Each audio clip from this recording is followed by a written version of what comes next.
नमस्कार दोस्तों, आपका बहुत बहुत स्वागत है आपके अपने YouTube channel Manoj Rawat tutorials में। तो आज हम देखेंगे आपके हिंदी पेडागोजी 30 जनवरी 2023 का ये आपका पेपर 1 के हिंदी पेडागोजी के 15 महत्वपूर्ण प्रश्न इस वीडियो में रहेंगे। तो चलिए शुरू करते हैं आज का सेशन। सबसे पहला प्रश्न कह रहा है, भाषा एक व्यवस्था के रूप में इस बारे में चिंतन करने की योग्यता क्या कहलाएगी। ठीक है, इसे हम बोलेंगे आपका मेटालिंग्विस्टिक, विमर्श विश्लेषण, द्विभाषिक जागरूकता या फिर विषय वस्तु विश्लेषण कि भाषा एक व्यवस्था के रूप में है। तो ये होता है आपका मेटालिंग्विस्टिक, इसे हम बोलते हैं, यानी अधिभाषिक जागरूकता, और इंग्लिश में इसे हम बोलते हैं मेटालिंग्विस्टिक। ये आपका सही आंसर हो जाएगा।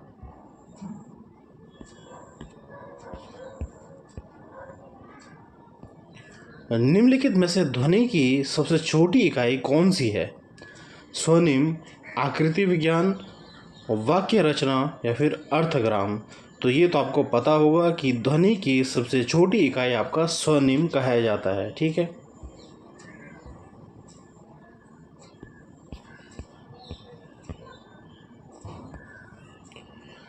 निर्देश सामग्री के लिए पठन किसका उदाहरण है? ऑप्शन कह रहा है वाचन श्रवण संप्रेषण चैनल, लेखन पठन संप्रेषण चैनल, मानस दर्शन अवलोकन संप्रेषण चैनल, वाचन लेखन संप्रेषण चैनल। यानी यहाँ पे पूछ रहा है कि निर्देश सामग्री के लिए पठन।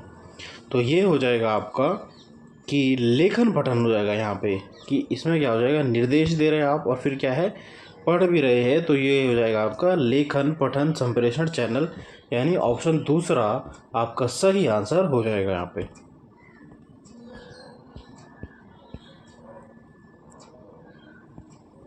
अगला प्रश्न आपका, अतुल्यकालिक अधिगम जिसे हम एसिंक्रोनस बोलते हैं उसका उदाहरण है तुरंतता संदेश, वीडियो कॉन्फ्रेंसिंग, तुरंतता वार्तालाप या फिर पाठ्य पुस्तक। अतुल्यकालिक अधिगम या फिर असिंक्रोनस, तो इसका सही आंसर हो जाएगा आपकी पाठ्य पुस्तक, इसका उदाहरण है। अगला प्रश्न देखते हैं हम। जब अध्यापक अपनी कक्षा में बच्चों को उपयुक्त एवं प्रभावशाली संप्रेषण सिखाने के लिए नियम बताते हैं तो वे किस बात पर बल दे रहे हैं, यानी वह क्या है, नियम बता रहे हैं। तो ये हो जाएगा आपका परिणामवादी, अर्थविज्ञान, स्वर विज्ञान या फिर रूप विज्ञान।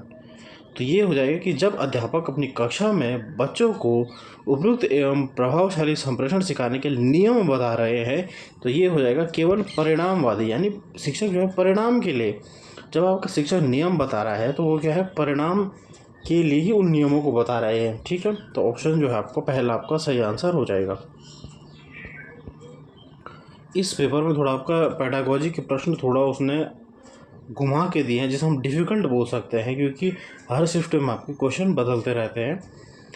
तो चलिए अगला प्रश्न देखते हैं हम। 2 माह के आसपास बच्चे स्वर, जिसे हम समान ध्वनियाँ निकालते हैं, इसे क्या कहा जाएगा? ठीक है, कि 2 महीने के आसपास बच्चा जो एक ध्वनि निकालता है उसे हम क्या बोलेंगे? बबलाना बोलेंगे, गुंजन बोलेंगे, रोना बोलेंगे या फिर बातचीत बोलेंगे।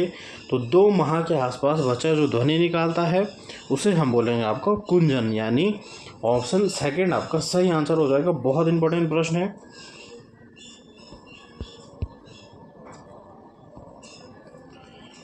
निष्पादन और दक्षता में विरोधाभास किसके द्वारा दर्शाया गया?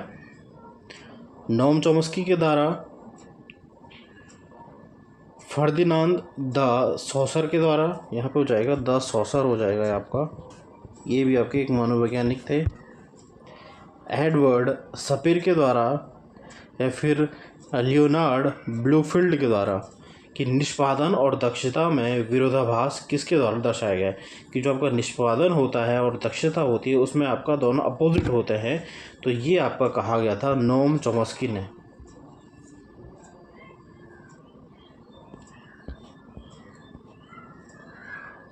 अभिव्यक्तात्मक भाषा कौशल विकास चैनल क्या है? श्रवण वाचन है, पठन लेखन है, श्रवण पठन है, या फिर वाचन लेखन है? अभिव्यक्त कर रहे हैं जिसमें आप, तो लिखने में आप अभिव्यक्त करते हैं, और वाचन यानी बोलने में भी आप क्या है, अभिव्यक्त करते हैं। इसने थोड़ा आपका जो है थोड़ा लैंग्वेज चेंज कर दी यहाँ पे कि अभिव्यक्तात्मक भाषा कौशल क्या है।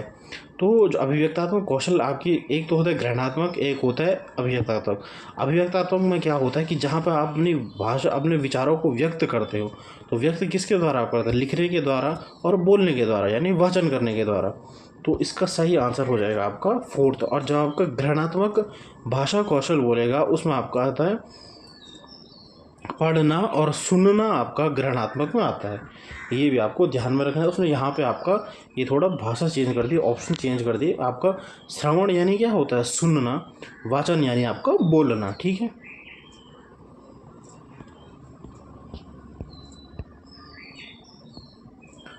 पाठ्य सामग्री का बारीकी से पठन किस भाषा कौशल का विकास करता है? कि पाठ्य सामग्री का बारीकी से पठन किस भाषा कौशल का विकास करता है? श्रवण का, वाचन का, पठन का, लेखन का? तो पाठ्य सामग्री का आप पठन कर रहे हो तो ये पढ़ने से रिलेटेड है, यानी ऑप्शन तीसरा आपका सही आंसर हो जाएगा।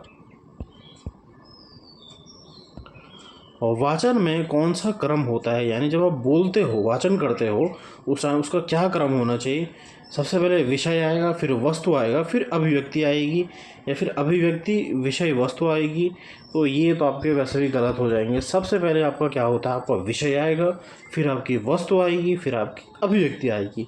तो ऑप्शन पहला आपका यहाँ पे सही आंसर हो जाएगा।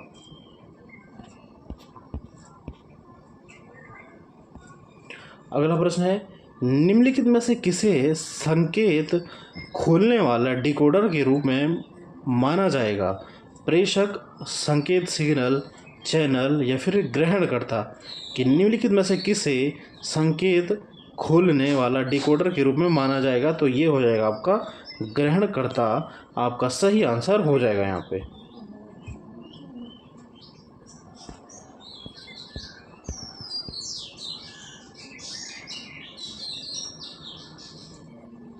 अगला प्रश्न आपका, शब्द में अक्षर, पंक्ति में शब्द और पृष्ठ में पंक्तियाँ आसपास में बहुत पास पास नहीं होनी चाहिए, यह किसकी ओर संकेत करता है? लिखावट में सादगी, लिखावट में एकरूपता, लिखावट में अंतरालन, या फिर लिखावट में सुंदरता? कि शब्द, अक्षर और पंक्ति के बीच में क्या है? आसपास नहीं होनी चाहिए, यानी उनमें क्या है? एक अंतराल होना चाहिए। तो ये हो जाएगा आपका ऑप्शन तीसरा, आपका सही आंसर हो जाएगा यहाँ पे। अगला प्रश्न है, निम्नलिखित में से कौन सा भारत में अंग्रेजी भाषा की भूमिका के बारे में सही नहीं है? यानी आपको गलत ढूंढना है। अंग्रेजी देश की एक सह कार्यालयी भाषा है। बिल्कुल, आगे जो अंग्रेजी है वह क्या है? आपकी सह कार्यालयी भाषा है। ऑप्शन पहला आपका सही है। अंग्रेजी न्यायालय की भाषा है। बिल्कुल, आपका कोर्ट वगैरह में यूज़ होती है। अंग्रेजी आधुनिक दुनिया से परिचित करवाती है। बिल्कुल सही। अंग्रेजी भारतीय भाषाओं का स्रोत है। ये आपका गलत हो जाएगा। हमें क्या है, गलत ही पूछा गया था। तो ऑप्शन फोर्थ आपका सही हो जाएगा कि अंग्रेजी जो है भाषाओं अंग्रेजी भारतीय भाषाओं का स्रोत जो है नहीं है। ठीक है, तो आपको फोर्थ यहाँ पे सही आंसर हो जाएगा।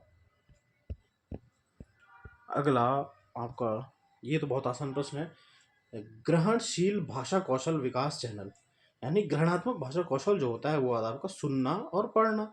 तो श्रवण और पठन आपका सही आंसर हो जाएगा। ऑप्शन थर्ड आपका सही आंसर हो जाएगा।